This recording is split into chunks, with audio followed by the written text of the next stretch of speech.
Olivier. Bonjour Julia. Aujourd'hui, nous allons poser un portail. Voilà, un portail en alu. Alors là, on a des murs déjà existants. Voilà, le mur de clôture et le mur de la maison, qui sont deux supports maçonnés suffisamment solides pour soutenir le poids du portail.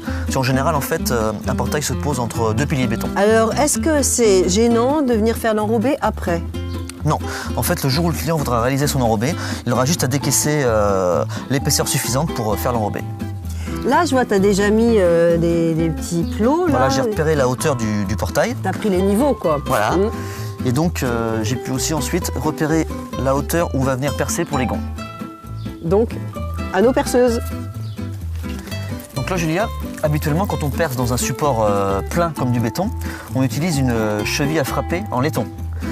Donc par contre, si on tombe dans le creux du parpaing, on réalisera à ce moment-là un scellement chimique. Un scellement chimique? Oui, en fait, c'est un produit qu'on va injecter dans le trou et qui va durcir rapidement.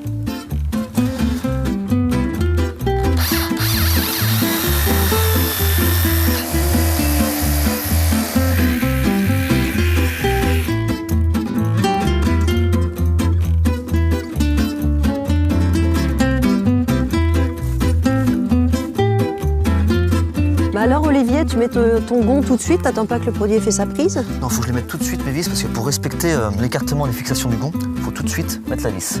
Et ensuite, je vais attendre que le produit fasse bien sa prise pour finir de serrer.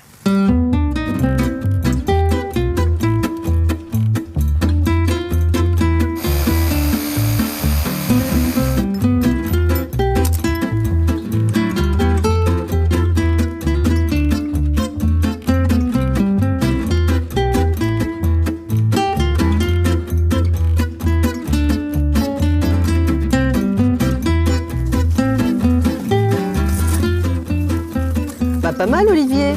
Par contre, regarde, il y a quand même pas mal de jours entre les deux vantaux, c'est normal? Donc maintenant, on va pouvoir procéder au réglage des vantaux à l'aide des vis de réglage qui sont sur les gonds. Donc là, il demande à faire ça. Par contre, on va conserver un jour plus important en haut qu'en bas. Si Donc tu laisses combien à peu près?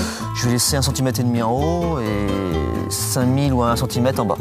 Si en fait, le portail a toujours tendance à piquer un peu du nez, et il y a aussi la dilatation.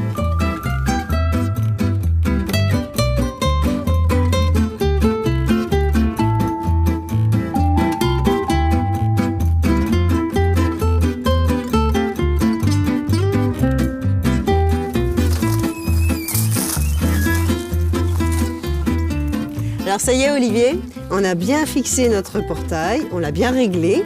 Qu'est-ce qu'il nous reste à faire? Donc maintenant, on va devoir réaliser dans l'axe du portail un plot de béton pour fixer le sabot. Et ensuite, il nous restera à venir installer les butées d'arrêt pour pas que le portail tape contre le mur.